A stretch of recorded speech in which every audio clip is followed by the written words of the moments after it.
Who actually made the decision? Was there any player input into it? It was a decision that was taken by Byron and myself, as I say, and as we've said. We looked at what is best going forward to the World Cup in 2023, and we felt that we weren't getting what we wanted from our defence. And so the change has been made. Why do you think the transition from the Shaun Edwards era has proved so problematic in that area of the game? Look, we've had a big focus, and probably if you look at the games we've had there in two parts, really. There's the pre-COVID and post-COVID. Pre-COVID, obviously a lot of work going into the attack side of the game, and as we've stated from day one, that is going to put pressure on the defence because we're playing more and deeper into the field. Closer to our own half, if you like, and inside our own half. So turnovers are going to put pressure on you. Clearly that has happened. We haven't been as good as we would like in attack as well. So that has put pressure on our defence, and as a result, it has been more difficult. Are you definitely looking to recruit a new person in that area, or might you end up, for the Six Nations, sharing it between the coaches that you do have? I will certainly be looking and seeing what is out there, what's available, the sorts of people that may be interested. Obviously, with this sort of thing, a few names have come across the desk already. So that's something that we'll be looking at the end of this competition. On the injury front, you had an entire back row missing last time out in Tipuric, Navidi and Moriarty. Any of those available this time round? Justin Tipuric is back training fully. Ross Moriarty, has been back training. And Navs is trained this morning, and we'll have another run this afternoon, but it might be a bit of a 50-50 for him. I'm just obviously you've been together as a coaching unit for quite a while. Just emotionally for you, how hard has this been? Because it can't have been a nice process. No, but the thing is, it's the people that you're dealing with, and in the case of Byron, he's as I say, we've known each other 6.5 years, worked together closely. He's a friend away from the game, so it's a tough conversation, but one where we both respect each other's views, and it was a mutual agreement that this is basically what we're doing is putting the team first. Was it him that kind of suggested it? I'm suggesting is kind of a loose term, but in terms of who brought it up, because equally it's only not even really a year since you took over the reins with him, and you had a 2-year break clause in your contract. So was there not a thought of just carrying this on and see how it went? Well, it was a discussion we had in a review process. So from my point of view, it was I've raised it with Byron. We've had a good chat around it.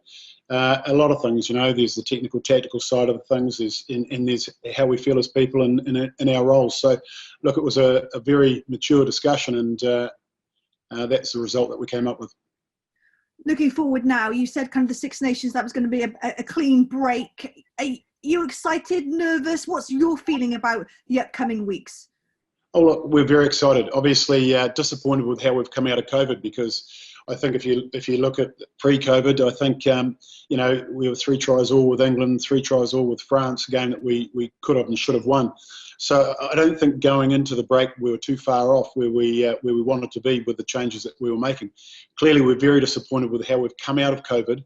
And if we look at the Welsh clubs and we look at some of the players, where some are in very good shape, some aren't where they need to be. So there's a lot of work being done to get everyone up to speed as quickly as possible. But certainly disappointed with the Scottish game. It's something that we need to rectify. We've talked about it as a squad, and I think just seeing the trainings in the last day or two, yesterday and this morning, and then we're looking forward to a training this afternoon. So the guys are in pretty good spirits, and that they get to put that behind them now and have the opportunity to go out and put their best foot forward, I guess.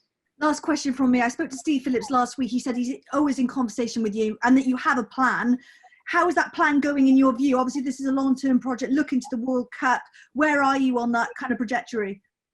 Yeah, well, clearly, as I've said, going into lockdown, we weren't too far off, with all the changes in terms of the attack. I think we're playing some decent rugby against particular France and England in patches in those games, and they're 2 quality sides. So, look, we're not too far off, 1-score games. So, it's the disappointment of coming out of COVID, which is the thing that we're addressing at the moment. But certainly we'll look to make sure that we have improved performances over this series, and then of course, you know, the acid test will be on in terms of the Six Nations, because we have to be on our game. It's as simple as that. Can I just ask you directly, to give you the opportunity to answer it? Did any of the players at all have any issues with Byron or his methods, and were any complaints raised on that front with you or with the WRU?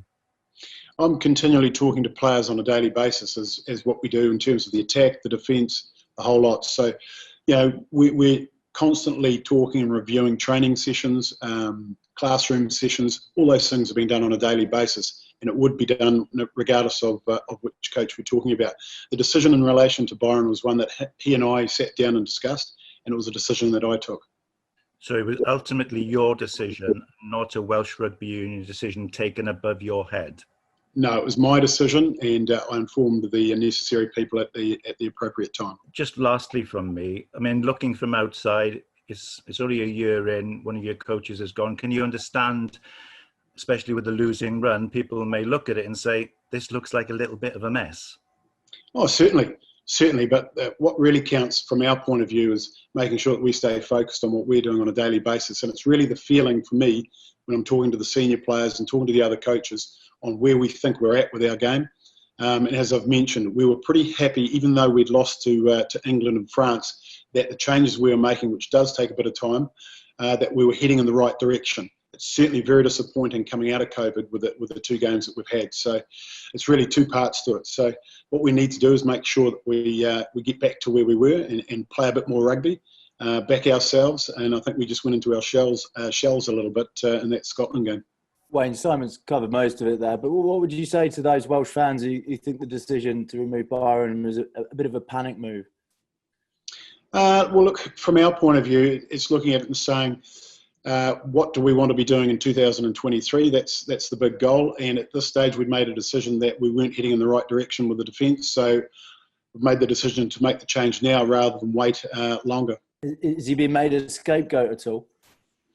No, look, it was a discussion between the two of us, and we agreed that that was the right thing to do for the team. Everything we do with this team, and it's one of the things which we talk about on a regular basis, and we ask the players to do, is always put the team first, and it's certainly what we've done, because at the end of the day, we're just custodians in our roles, and the union will be here for a long, long time, and we've got to do what we think is best at the time. And this is a very, very hard decision, tough decision to make, but we've made it, and I'll stand by it.